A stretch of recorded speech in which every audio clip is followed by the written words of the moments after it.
My ex teamed up with my sister to mock me while living off my money, and my parents took her side, so I made a move that left their world in chaos. I'm a 26-year-old male, and I need to get this off my chest because it's been living rent-free in my head for too long. That's the only thing that hasn't been paying rent in this story, LOL. This whole trash fire started about 2 years ago when I was 24. I had just secured the bag with my first decent job as a junior architect after the college grind. I was finally building a little savings and not feeling broke all the time. Then, my dad called me one night, sounding mad depressed. "Hey, got to talk to you about something," he said, all serious. I legit thought somebody had died or whatever, but nah. Turns out, my little sister, a 21-year-old female, the golden child since forever, wanted to move into this bougie apartment complex by her college. It was way too expensive for someone working part-time at some clothing store, and my genius dad had already promised his precious favorite kid he'd cover it. For context, my sister has been the favorite since day one. Whatever she wants, she gets. Me? I'm just the backup character in the family sitcom. "Listen," Dad said. "I told her I'd handle the rent, but between you and me, business is giving very much recession vibes." His voice was all quiet. "I can't let her down, but I just can't afford it right now. Could you maybe cover it for a while? I'll pay you back when things get better." Here's the toxic part. He didn't want her to know he wasn't paying. He wanted me to give him the money so he could pretend it was from him, like major sus behavior. "She looks up to me," he said. "I don't want her to see me struggling. You know how she gets." Yeah, I did. Princess would throw a whole tantrum if she didn't get her way. Heaven forbid the golden child has to face reality. Like the total clown I was, I felt bad for the old man. His construction business was flopping hard, and yeah, family helps family or whatever trauma-based garbage I'd been fed my whole life. "How much?" I asked. "Just $780 a month," he said, like it was pocket change. "Only until I get back on my feet." That was basically half my rent at the time. I was living in a crappy apartment with a roommate to save money, eating ramen unironically, while Miss Girly Pop gets a solo luxury apartment. The math wasn't mathing, but I agreed. I'd send the money to Dad, he'd forward it to Sis, and she'd think it was all coming from him. Dad saves face, golden child stays golden, and I get to be the family's secret ATM. Bestie behavior, right? Fast forward 6 months. I'm visiting Sis at her apartment that I'm secretly paying for, and guess who's hanging out there, drinking fancy juice that my money basically bought? My ex, the one who cheated on me with my former best friend last year. Get this, she drives a Tesla Model 3 that her parents bought her for graduating college. Rich girl vibes on lock, and my sister is absolutely obsessed. "Oh yeah, we're like besties for real now," my sister said, not even realizing how messed up this was. "She's over here all the time. Her Tesla is so fire, I'm literally obsessed with it. It's giving main character energy." I bit my tongue so hard I thought it would yeet itself out of my mouth. Here I am, eating ramen 3 nights a week so my sister can have a nice place, and she's hosting the girl who broke my heart and constantly simps over her Tesla. But I didn't say anything, just sat there taking L's in silence, because I promised Dad, because family comes first, or whatever trauma response that is. Their BS only got worse from there. Golden Child would call me to flex about the new furniture she copped, the ragers she threw, the weekend trips she was planning, all while I'm pinching pennies because I'm secretly funding her main character lifestyle without her even knowing. Around that time, my sister started dating this wannabe influencer, a dude who preached hustle culture like it was gospel, constantly making cringy motivational videos about grinding and manifesting wealth from her apartment that I was secretly paying for, while he mooched off his parents' money and acted like anyone with a real job was beneath him. "Dad's so generous," she'd say. "He even gave me extra this month for that new TV. He's such a vibe." Yeah, that extra was me skipping lunch for a week and canceling my streaming subscriptions. No more Netflix and actually no chill either. The worst part? My sister treated me like I was some NPC in her story, always making these passive-aggressive comments about my basic apartment, my boring car, how I never do anything fun. The favoritism was so obvious it was cringe. She actually said to me once, "I don't get why you're giving such broke boy energy when you have that architecture job. It's like you don't even know how to live your best life." Meanwhile, Dad's over here like, "Your sister is just more social than you, and she needs these things for her image," and other excuses for why she deserves everything and I deserve to fund it all. I came so close to spilling the tea that night, but then I remembered Dad's face, how defeated he looked when he asked for help, so I swallowed my pride again. Honestly, I was the biggest doormat. For 2 years, this went on. 2 years of me transferring money to Dad, him pretending it was his, and my sister living her best baddie life while treating me like I was some peasant NPC in her story. My sister would constantly go on about how she wanted a Tesla like my ex's. Dad, when I graduate, can I get a Tesla?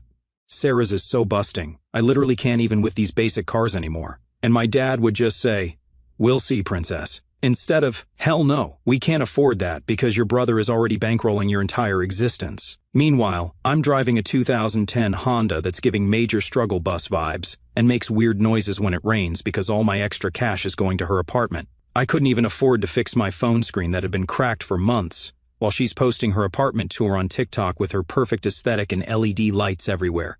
One time, she invited me over for dinner, and my ex was there too.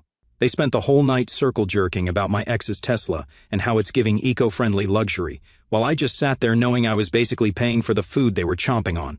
My sister kept saying stuff like, "I can't believe you drive that old Honda when you could have something so much better. It's not giving successful architect energy at all." My ex actually had the nerve to say, "Maybe you need to work harder or get a better job." No shade, but like, priorities. Like the freaking irony of that statement, when her parents bought her that car, and I'm secretly paying for the apartment she's sitting in. It's like they were both just taking shots at me all night while I silently covered the bills. Miss Girl and her bestie roasting me in an apartment I paid for, eating food I indirectly bought. The golden child treatment was so obvious. My parents always told me to work harder, save more, be responsible, while my sister got everything handed to her with zero expectations. But I kept my mouth shut because Dad made me promise, and I was too chicken to break the family illusion. I kept telling myself it was temporary. Dad would get back on his feet, start paying himself, and I could finally save for my own place or maybe even a car that doesn't sound like it's about to unalive itself.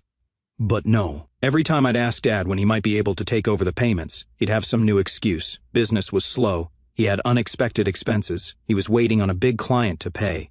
Always something for him, but never a problem finding money when Golden Child needed something. Growing up, it was always the same.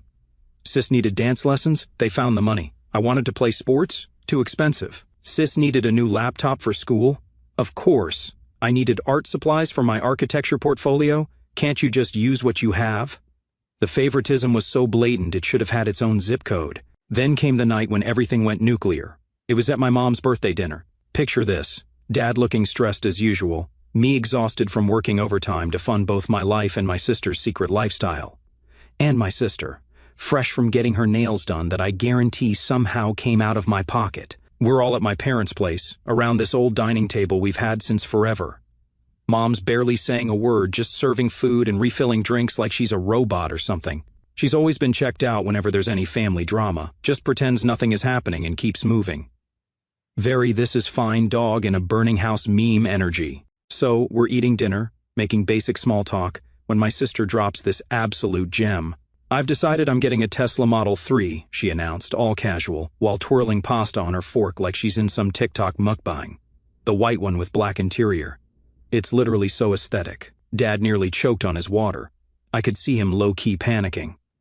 "That's quite a car, sweetheart," he stammered. "I know," she squealed, "but I deserve it." My fashion Insta is really taking off, and I need something that matches my vibe. Her fashion Insta had exactly 326 followers and 0 sponsorships, by the way. Main character syndrome much? Dad glanced at me with that look. The "I need you to bail me out again" look that I'd grown way too familiar with. Like telekinesis, I already knew what was coming after dinner. He pulled me aside in the kitchen. "She's got her heart set on this car," he whispered urgently. "I told her I'd help with the down payment, but you want me to pay for it," I finished for him, "and let her think it's from you again." He had the audacity to look ashamed. "At least just the down payment, that's all. About $7,500. She can handle the monthly payments herself." I straight up laughed in his face, not even trying to hide it. With what money? Her part-time boutique job? The Insta with 300 followers? Or wait, let me guess, you're also going to help with the monthly payments too, which means I'll be helping. He didn't even deny it, which was all the confirmation I needed. "No," I said firmly. "I've been paying her rent for 2 years. I'm done being the secret sponsor of her lifestyle." His face changed. The shame disappeared, replaced by that stern look I've known my whole life. "She's your sister. Family helps family." "Then you help her," I clapped back. "I'm not buying her a Tesla while she treats me like garbage and hangs out with my ex in the apartment I pay for." His eyes widened. "Keep your voice down. She'll hear you. Maybe she should hear me. Maybe she should know that her precious daddy hasn't been paying her rent." "I have." That's when he grabbed my arm, squeezing tight. "You promised. You gave me your word you wouldn't tell her." I pulled away from him. That was before you asked me to buy her a Tesla, a $45,000 car. Are you serious right now? We went back to the table. The tension was suffocating. Dad's face was all red, and I was seething. My sister, oblivious as always, was showing Mom pictures of her dream Tesla on her phone. It's only $54,000, she was saying, and Dad's helping with the down payment. Dad cleared his throat. Actually, sweetheart, I was thinking maybe your brother could help you out with this. My sister looked at me, confused, then laughed, like actually laughed at the idea. Him? He's too broke to even fix his janky Honda. He probably doesn't even have a savings account. And that's when I absolutely lost it. I live in a broke apartment because I've been paying your rent for 2 years, I said, my voice deadly calm. The table went silent. Mom froze with her fork halfway to her mouth. What? My sister said, like she didn't hear me right. Your rent. The money you think comes from Dad? It's from me every month for 2 years. I've transferred $780 to Dad, and he's pretended it's his. Her face went from confusion to disbelief to anger in about 3 seconds. But here's the thing. She wasn't angry at Dad for lying. She was angry at me. That's not true. Dad wouldn't do that. Tell him it's not true. Dad couldn't even look at her. Princess, I was going to pay him back. My sister's eyes filled with tears. So you've been paying my rent this whole time? Why didn't you say anything? Because Dad begged me not to. Because he wanted to save face. Because you'd be disappointed in him, but not me, since you already think I'm just a broke boy. I never said that. You didn't have to. It's in every eye roll, every comment about my sad apartment. Every time you've looked down on me while living off my money. Mom just sat there, staring at her plate, not saying a word, not defending me, not calming Dad down, just checked out completely, like she always is when there's conflict. It's like she wasn't even in the room. No, I said. I'm done being quiet. I'm done being the family ATM, and I'm especially done watching my sister host my cheating ex in an apartment I pay for while they both simp over a Tesla I definitely won't be buying. My sister was getting redder by the second. Your relationship with Sarah has nothing to do with my friendship. It has everything to do with respect, something you clearly know nothing about. Dad stood up, pointing at the door. That's enough. You're being cruel to your sister. I laughed again. I'm the one being cruel? By paying her rent for 2 years and finally telling the truth? You promised you wouldn't tell her. You gave me your word. And you promised you'd pay me back. Guess we're both liars. My sister was crying now, but they were angry tears, not sad ones. I can't believe you've been holding this over my head all this time. I haven't held anything over your head because you didn't even know, you entitled princess. But now you do, and now I'm done. Find another sucker to fund your Tesla dreams. I grabbed my jacket and headed for the door. Dad followed me, his voice low and threatening. If you walk out that door, don't bother coming back. Ever. I turned to him, oddly calm. That's fine by me. By the way, I'll be stopping the rent payments.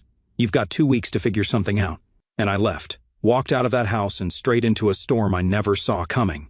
The next few weeks were absolute chaos. My phone blew up with texts and calls. Sis went from rage to begging in the span of like 3 days.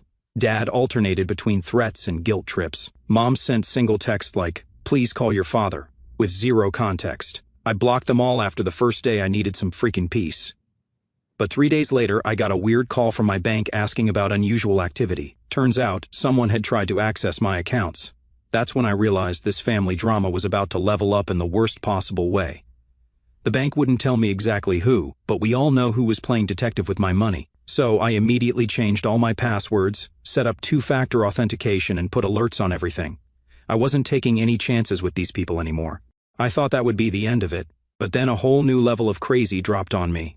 I got home from work one day to find a tow truck outside my apartment building, about to hook up my car, the same 2010 Honda my sister loved to roast me about. I ran up to the driver like, "Yo, what the heck are you doing with my car?" He showed me some paperwork, all official looking, repossession order. "You behind on payments, bro?" "I can't be behind on payments," I told him. "This car is paid off. I've owned it outright for like 3 years. After a heated call with the bank, where I probably sounded unhinged to the poor customer service rep, I discovered something that made my blood straight up freeze.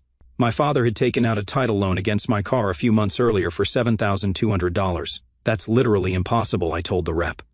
"I have the title." "He couldn't have done that." "Sir, we have the paperwork right here, signed by you." But I hadn't signed anything. When they emailed me the documents, I stared at them like I was watching some true crime show. There was my signature, but it wasn't mine. Dad must have copied it from somewhere and thought I'd never find out. My own father had used my car as collateral without my knowledge, had somehow gotten a copy of my title and used it. This was a whole different level of messed up. Like, I was prepared for the guilt trips and the angry texts, but identity theft from my own dad? Not on my 2023 bingo card. I managed to stall the repo temporarily by proving I was the real owner, but I had three options. Pay off a $7,200 loan I never took out, try to prove my dad forged my signature and potentially send him to jail, or lose my only transportation. I spent the next few days in a complete daze, toggling between feeling betrayed, violated, and straight-up rage. My own father had been planning this for months. He'd been plotting to use my car, my property that I worked for, as collateral for his own BS, while still having the audacity to ask me to sponsor his golden child's Tesla dreams. I ended up selling the car myself for way less than it was worth due to the time pressure, paid off the loan, and used what little was left to buy a real beater that probably wouldn't survive a harsh sneeze. It was a major downgrade, but at least it was 100% mine, with the title locked in a safe deposit box my father couldn't access. When he found out what I did, he called me, screaming like he was the one who'd been wronged. That car was our backup plan. How could you sell it without even talking to me first? The absolute audacity. It was my car, I shot back, and you took out a loan against it without even telling me. That's literally fraud. I was going to pay it back before you ever found out. It was just a temporary solution. With what money? The money you don't have to pay my sister's rent? Or the money you don't have for her Tesla down payment? He hung up on me, but the hits kept coming. A week later, I got home from work and immediately knew something was off. My door was slightly ajar. At first, I thought maybe I didn't close it properly that morning, even though I'm 100% sure I did. But then I walked in and realized someone had been in my apartment. My TV was gone, my laptop, the nice watch my grandfather left me when he died, even my freaking PlayStation. My hands were literally shaking as I called the cops. They came, took a report, looked around, but there was no forced entry. I knew exactly who had done it. Dad still had a spare key from when he helped me move in. I called him directly, beyond furious. "Did you take my stuff from my apartment?" After denying it at first, he finally admitted it. He said he was desperate, that debt collectors were calling, that he just needed to borrow some things to sell for cash and would totally get them back to me when things stabilized. Like, imagine your own father breaking into your apartment and stealing your possessions after already identity thefting you and draining your bank account for years. It's giving Lifetime movie energy, but it was my actual life. I was done playing nice. I told him I'd file charges unless he returned my stuff and paid back what he could. I even recorded the call where he admitted taking my things. My lawyer friend told me that would help if I needed to go to the police. "You wouldn't do that," he said. "Think about your mother, your sister, the family reputation. Always with the manipulation, always with the but family card." "I'm done being the only one who sacrifices," I replied. "Either make it right or face the consequences." He must have realized I wasn't bluffing because 2 days later, most of my stuff mysteriously reappeared on my doorstep. Not the PlayStation, though. Found out later he'd already sold it. He also transferred some money to my account, not everything he owed me by a long shot, but enough to show he knew I was serious. But that was it for me. I went full nuclear. I changed my locks, changed my phone number, moved to a new apartment across town, got a new job at a different firm, completely wiped my social media, and started fresh accounts. Full ghost mode. Going no contact wasn't something I did on impulse. It came after weeks of being unable to sleep, questioning everything I thought I knew about family and loyalty. I'd been raised on the whole blood is thicker than water toxic positivity my entire life. My father had drilled that into me since day one, even while he was stealing from me and forging my signature. The mental gymnastics were exhausting. One part of my brain was like, "But they're your family," while the other part was screaming, "They're literally stealing from you." For real though, what kind of father steals his son's identity? What kind of father breaks into his kid's apartment and pawns their stuff? What kind of sister treats you like garbage while living off your money? The turning point came at like 3 a.m. one night when I couldn't sleep. I was staring at the ceiling, feeling like absolute trash, when I asked myself, would I let a friend treat me this way? A roommate? A coworker? Would I keep giving money to someone who talks down to me and hangs out with my ex? Hell no, not in a million years. So why was I giving a free pass to people who were supposed to love me more than anyone else? That clarity didn't make cutting them off easier, but it made it necessary.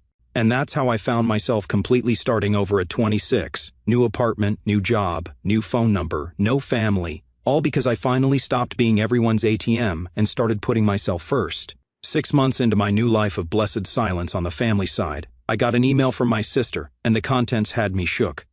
The subject line said, "I need you." Already giving me anxiety just seeing her name in my inbox. I opened it, half expecting more guilt trips and blame, but nope. It was actually worse. She's pregnant.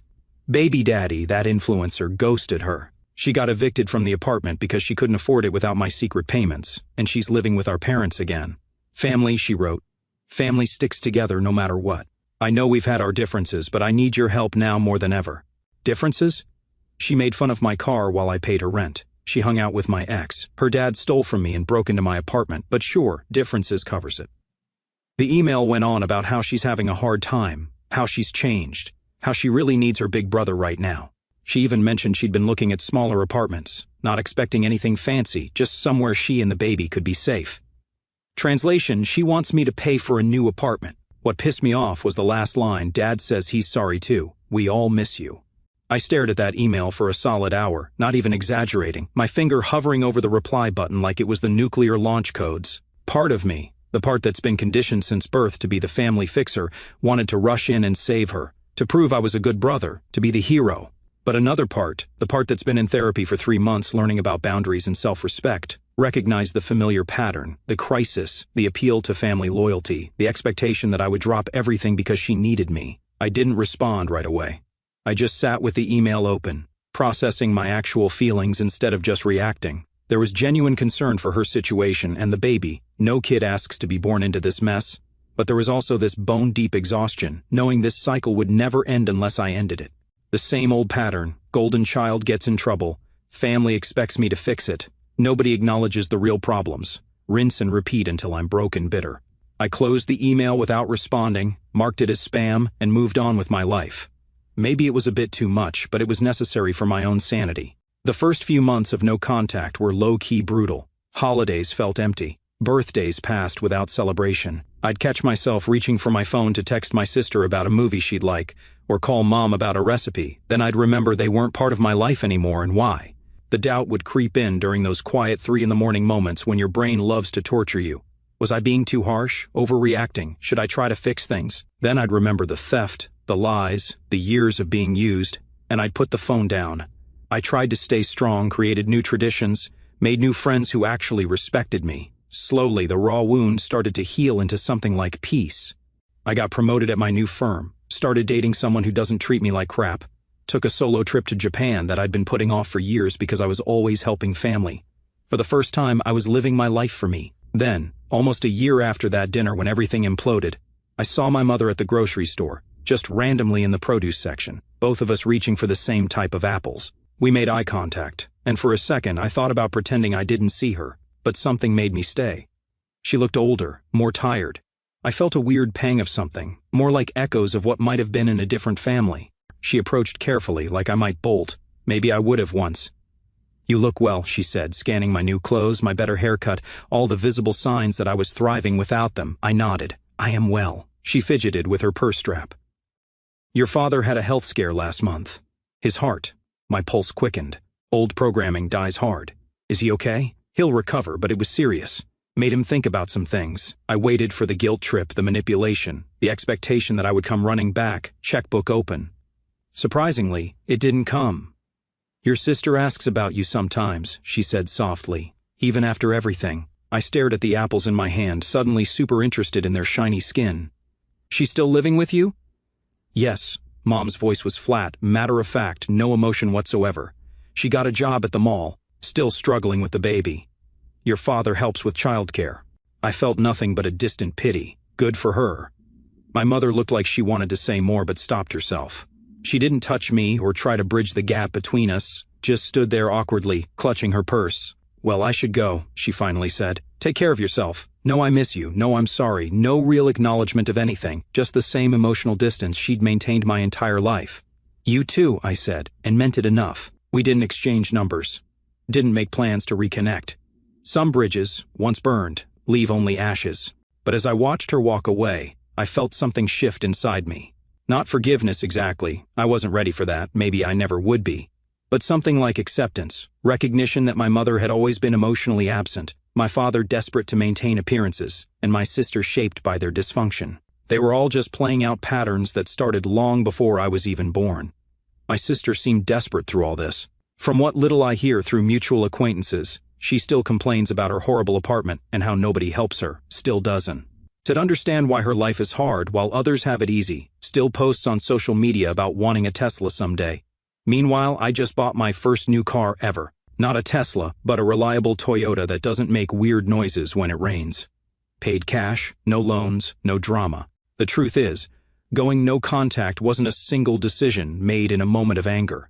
It was thousands of tiny choices made every day for years. The choice not to call when I was lonely, not to reach out during holidays, not to respond to the occasional messages that found their way to me through mutual friends. Sometimes, I'd question if cutting them off completely was too harsh, if maybe keeping a careful distance would have been enough. But then I'd remember the betrayal of having my identity stolen, my apartment ransacked, and years of being valued only for what I could provide, not who I was. My dad always called my sister his golden child, but gold is soft, it bends under pressure. That pressure turned me into something stronger, like carbon into diamond, forged in the fire of his disappointment. But honestly, I didn't give a damn anymore. I was thriving, living a drama-free life without the constant anxiety of family obligations draining my bank account. But apparently the universe wasn't done with me yet. Last week I got a letter in the mail. Not an email, not a text, an actual paper letter. Who even does that anymore? My dad, apparently. The handwriting on the envelope was shaky, not the confident scrawl I remembered. Inside was a 3-page letter that basically changed everything and nothing at the same time. My dad wrote that his heart condition had gotten worse. The doctors were talking bypass surgery, and he'd been doing a lot of soul searching. His words, not mine. He apologized for using me as the family bank, for putting my sister first, for taking out the loan against my car, for breaking into my apartment. I was desperate, he wrote, but that's no excuse for what I did to you. You were the responsible one, the one who always had it together, and I took advantage of that. I thought you could handle it because you were stronger than all of us. The letter went on to explain that since I'd cut contact, a lot had changed. My sister had to get a full-time job at a department store. She had to move to a much smaller apartment. She had to apply for government assistance for her baby's health care. Dad had to sell his boat. I didn't even know he had a boat, by the way, and downsize a lot of things. Basically, when their personal bank, me, shut down, they actually had to live within their means for once. Imagine that. I always favored your sister, he admitted in the letter. I see that now. I thought I was protecting her, but I was actually making her weaker, and I was hurting you in the process. He didn't ask for money, didn't ask me to come back. Just said he wanted me to know he recognized what he'd done wrong, and that he was proud of me for standing up for myself, even if it was against him. The last page included copies of receipts showing he'd paid off some debts in my name that I didn't even know about. Apparently, there was more identity theft than I'd discovered. He'd cleared it all up and included proof. I sat with that letter for days, not sure how to feel. Part of me wanted to believe he'd changed. Part of me thought it was another manipulation tactic. But I just sent a short card, thanked him for clearing up the debts, wished him well with his surgery, told him I was doing great, didn't include my phone number or address. I thought that was the end of it, but then my sister showed up at my workplace one day. She looked nothing like the spoiled princess I remembered, just tired, wearing Target clothes, with a baby carrier holding a sleeping infant. She only asked for 5 minutes, so I took her to the coffee shop next door. She apologized right away, said she wasn't asking for money, just wanted me to meet my nephew and admit she'd been a brat. Turns out after I cut her off, she had to grow up fast, working retail, budgeting, living in a tiny apartment. I was always jealous of you, she admitted. You had your life together. I was just playing pretend. She even admitted Sarah was awful and shallow and laughed at herself for not seeing it sooner. Before leaving, she handed me an envelope about Dad's surgery, saying he'd never ask me himself. She looked overwhelmed but real, not the entitled girl who used to mock my life. I didn't rush to fix things, didn't send money or call Dad, but I did text her later to say her baby was cute and I hoped they were doing okay. I'm not expecting a miracle here. People don't change overnight, and apologies don't mean much without real effort. But maybe, just maybe, we can build something new with boundaries and respect. Or maybe not. Either way, I'm happier living on my own terms, finally being the main character in my own life. I did eventually get a copy of my dad's medical records from my sister, with his permission, and verified he actually did need surgery. I sent a card to the hospital but didn't visit. He's recovering fine. My sister and I text occasionally now, mostly she sends pics of the baby. We're not close, but we're civil. I haven't given them any money, and they haven't asked. Maybe people can change after all, or maybe they just found another ATM. Either way, not my problem anymore.